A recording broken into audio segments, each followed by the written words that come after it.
வணக்கம் மக்களே, நான் உங்கள் ரிவி. இன்றைக்கி நம்ம சேலம் புதிய பேருந்து நிலையம் அருகே நடைபெற்று கொண்டிருக்கக்கூடிய புத்தக கண்காட்சி பற்றி பார்க்க போகிறோம். புத்தக கண்காட்சி அப்படிங்கிறனால புத்தகங்களை மட்டும் வாங்கிட்டு நிறைய பேர் வெளில வந்துடுறாங்க. அதை தாண்டி இந்த புத்தக கண்காட்சியில் பார்க்க வேண்டிய இடங்கள் நிறையா இருக்குது. அதை பற்றி இந்த வீடியோவில் நம்ம பார்க்க போகிறோம்.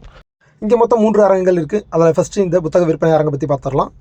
இங்கே மொத்தம் 200க்கும் அதிகமான ஸ்டால்ஸ் இடம்பெற்று இருக்குது. அதில் முக்கியமாக நம்ம பார்க்க வேண்டிய அரங்குன்னு பார்த்தோம் அப்படின்னா, இசைப்பள்ளியின் சார்பாக நம் தமிழக பாரம்பரிய இசைக்கருவிகளை காட்சிப்படுத்தி வச்சுருக்காங்க.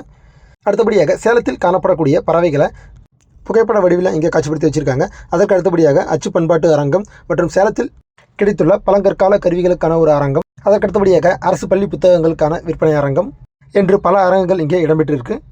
இந்த கண்காட்சி இந்த மாதம் 9ஆம் தேதி வரை நடைபெறும். நேரம் காலை 10 மணி முதல் இரவு 9 மணி வரை. அடுத்தபடியாக நாம் பார்க்க போகிறது கலைஞர் அரங்கம். இந்த அரங்கத்தில் நடைபெறக்கூடிய நிகழ்ச்சி நிரல்களை நம்ம சேனலில் கம்யூனிட்டி டேப்பில் கொடுத்துருக்கோம். தேவைப்படுறவங்க பார்த்து தெரிஞ்சுக்கோங்க. அடுத்தபடியாக நம்ம பார்க்க போகிறது ஒரு மினி சயின்ஸ் எக்ஸ்போ அப்படின்னு சொல்லலாம்.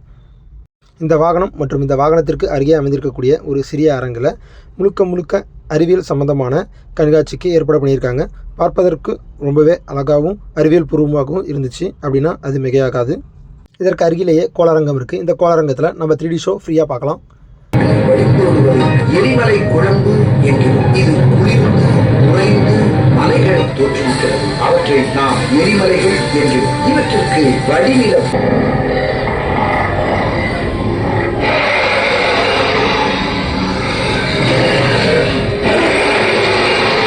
இதற்கு அருகிலேயே டாக்குமெண்ட்ரி ஃபிலிம்ஸ்க்கான ஒரு மினி தியேட்டர் இங்கே இருக்குது. இதற்கான ஷெட்யூலை இதில் பார்த்து தெரிஞ்சுக்கோங்க. You always hope that there will be total euphoria, that everybody will say this is a huge step forward in the subject, but that rarely happens. அடுத்தபடியாக நம்ம பார்க்க போகிறது ஃபுட் ஸ்டால்ஸ். இங்கே ஸ்நாக்ஸ் மற்றும் ஃபுட்ஸுக்குன்னு தனித்தனி ஸ்டால்ஸ் இங்கே இருக்குது. எல்லாருக்கும் பிடித்தமான டெல்லி அப்பளத்துக்கான ஒரு ஸ்டாலும் இங்கே இருக்குது. இதெல்லாம் பார்த்துட்டு வெளில வந்தோம் அப்படின்னா அங்கங்கே செல்ஃபி பாயிண்ட்ஸும் வச்சுருந்தாங்க. நன்றி மக்களே. மீண்டும் அடுத்த ஒரு சுவாரஸ்யமான வீடியோவில் சந்திக்கும் வரை உங்களிடம் விடைபெறுவது உங்கள் ரிவி.